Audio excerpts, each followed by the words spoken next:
Hi all. Today we will see education system in Finland. So a Finland system of education is nowadays getting more and more popularity. So let us see what are its features.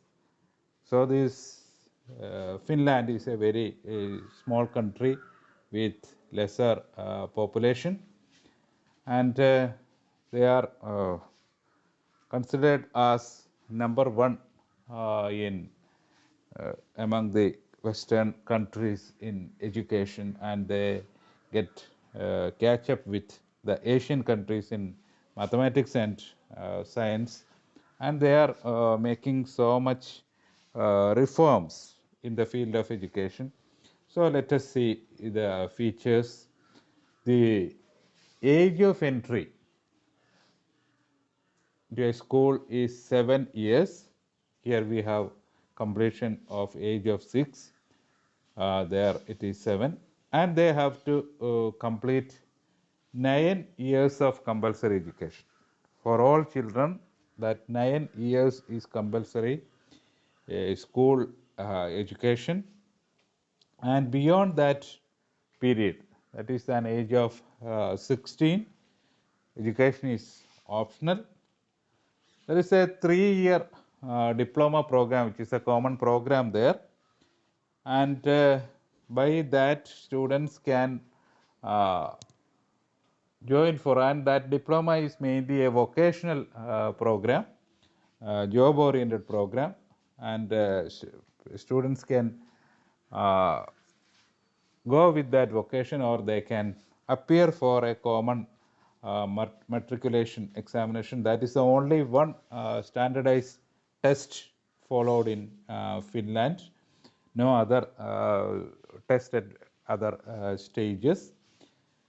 Then the most interesting feature is that the grading standard of is individualized, and that standard is set by the teacher. That's a very interesting aspect. What are the standards to be set, and that standards to be set by the teacher, and grading is not on any average basis or something like that, but individualistic grading. And there is a holistic approach to teaching. The approach to teaching is holistic, not as a separate kind or watertight or over compartmentalization is not there.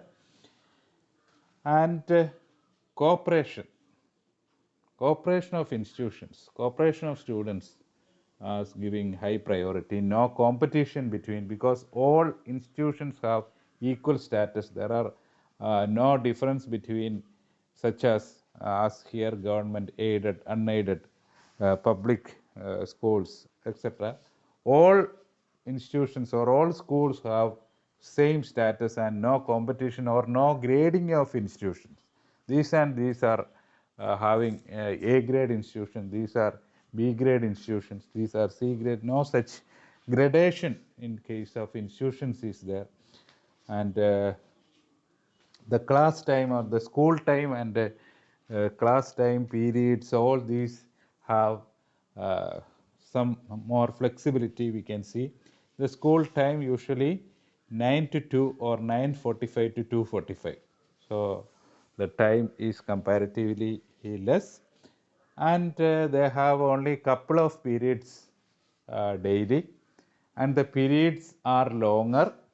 That also is an interesting factor, not like 35 minutes or 40 minutes, and we are forced to stop our lesson at some point, and we will have a continuation of that lesson sometimes some next week or after 2 or 3 days, and by that time students will forget what they have already we introduced to them. So here it is not like that, the periods are long, so it will facilitate better conceptualization, and there will be a long intervals between periods, some 15 to 20 minutes intervals will be there. So students will get ample time for relaxation as well as for taking food and all, and shifting from one subject to another also is very easy. Here we know that it is not like that. When a teacher on completion of her or his lesson, the other teacher will appear on the door. So that causes some kind of shifting from one subject to another. It is not there. Then the teacher learner ratio is very low. That's another aspect. And there will be no such big classes like here in an auditorium of having a students of 50, 100 or 200 and a teacher lectures from the corner of a room or a hall. It is not like that there. The teacher people ratio is very low, and the same teacher is for up to 6 years. That's another peculiarities. And less homework or no homework sometimes. So these are some of the very interesting aspects, and when we analyze these aspects, a same teacher for 6 years, we can't imagine nowadays that.